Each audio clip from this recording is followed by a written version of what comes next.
The final battle of Endgame, where Thanos humbles Thor, Captain America, and Iron Man all at the same time, is one of the most carefully constructed fight scenes in the entire MCU. And understanding why this fight scene works also quietly explains one of the biggest complaints that people have about the Multiverse Saga. Who comes out on top in any given fight? You know it's a trap, right? Yeah, I don't much care. Let's kill him properly this time.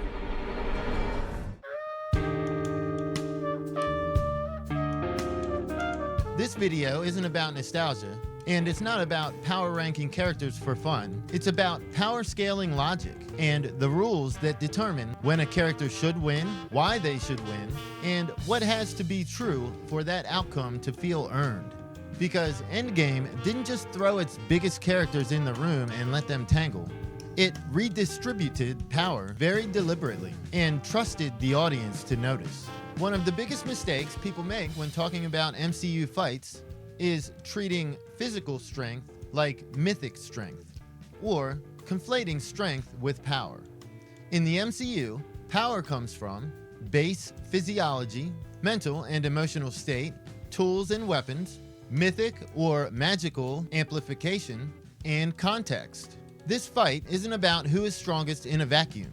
It's about who has access to power at this moment in time. And once you understand that, everything in the scene clicks. Let's start with Thor. This is where the most confusion comes from. Thor in Endgame is not at his peak. He is physically out of shape, he is mentally fractured, and most importantly, he's existentially broken. He has failed as a king, failed as a protector, failed as a god who was supposed to stop Thanos. Endgame didn't forget how powerful Thor is. In fact, that's the very reason they took away all of these multipliers. And it's why he lost so bad in the first fight against Thanos in Infinity War. Because he did not have his enchanted weapons at that point. And even the weapons create a latent bump in strength, agility, and so on. And Mjolnir even gives some of the power of Thor to whomever is holding it, as we've seen in multiple movies. And now here's the part that nobody talks about. Thanos may not have had the Infinity Stones in this fight, but he is absolutely not unarmed. He is wielding a mythic tier enchanted weapon. We know this because the blade returns to him when he throws it, and it cuts down Cap's shield like a piece of tinfoil.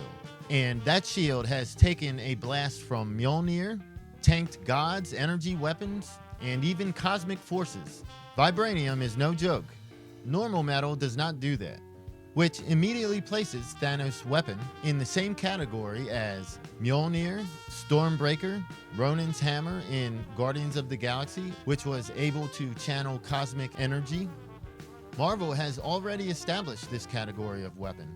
The Ebony Blade, wielded by Black Knight, the Twilight Sword, Loki's Scepter, the Dark Matter Dagger, the dagger carried by Lady Death, and then you got Clea and her dagger, which can cut through reality itself. And of course, we gotta mention the all-black Necro Sword, wielded by Gore the God Butcher, created by Null himself. Marvel has already established that category of weapon. They just don't stop to explain it every time. And this is important. Marvel leaves the origin of Thanos' weapon unexplained intentionally. Not because it doesn't matter, but because the category matters more than the label. It could be Dwarven Forged, like Mjolnir and Stormbreaker and the Infinity Gauntlet, or it could be Celestial Grade technology used by Kang, Galactus, Thanos, and definitely Doctor Doom, or something adjacent to both. And here's the key point. It doesn't actually matter which one it is, because all of those operate on basically the same mythic power tier. Marvel isn't asking you to know the answer. They're asking you to recognize the grammar. And once you notice that, something else becomes very clear. Take a look at Thanos' armor. It doesn't look like generic sci-fi plating. It's smooth, sculpted, organic, metallic, and it highly resembles the design language and costumes of the Eternals. In the comics, Thanos is tied directly to the Eternals and the Celestials. The MCU doesn't spell that out, but it does imply origin visually. Thanos doesn't dress like a warlord. He dresses like an Eternal, which means his weapons, armor, technology, and durability are all operating in the same mythic bracket. And now let's talk about Captain America. Steve Rogers actually has a relatively low strength rating. If you refer to Marvel trading card statistics, he is rated at a 2 out of 7. That's on par with Susan Storm and most of the other MCU women that are not known for super strength. Now, he may get a slight buff in the MCU, but to be honest, they are very much using the comic logic for his character. Steve Rogers has relatively low strength compared to gods and monsters. What makes him formidable is his tactics, resilience, and downright refusal to quit. But when he lifts Mjolnir, everything changes. Mjolnir doesn't just give you a hammer, it enchants the wielder. It grants him the power of Thor.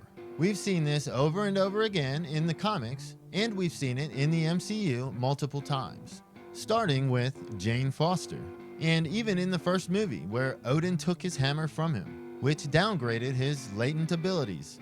Cap stands no chance against Thanos in a raw fight. Cap doesn't suddenly punch above his weight. He temporarily operates on an entirely different power tier. That's why the moment works, and that's why it makes sense. And then there's Tony Stark. Infinity War already showed us that his nanotech adapts in real time, that he can mitigate Infinity Stone attacks with his technology and resilience, and that his ingenuity, technology, and plain old resourcefulness allow him to survive encounters he surely should not. Tony isn't stronger than Thanos. He's just smart enough and equipped enough to stay alive. Iron Man represents preparation as power, which completes the triangle. So in this moment, the power distribution looks like this. Thanos, celestial grade armor. Enchanted mythic double-sided sword. Thor, fat, depowered, and existentially broken. Captain America, temporarily boosted by Mjolnir on almost every stat. Iron Man, peak technology, no mythic amplification, pure genius.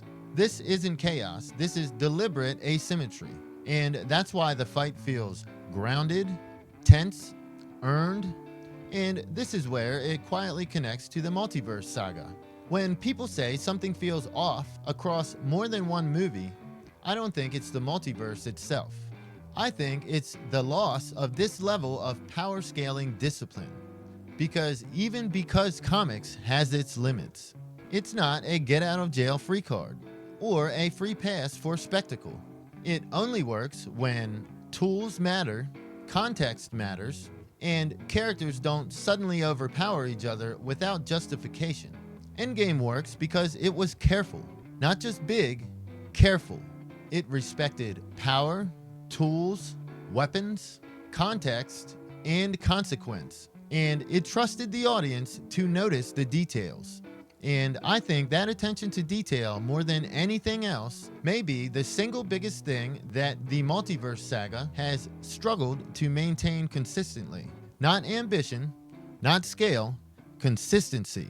Because Endgame didn't cheat power scaling, it redistributed it.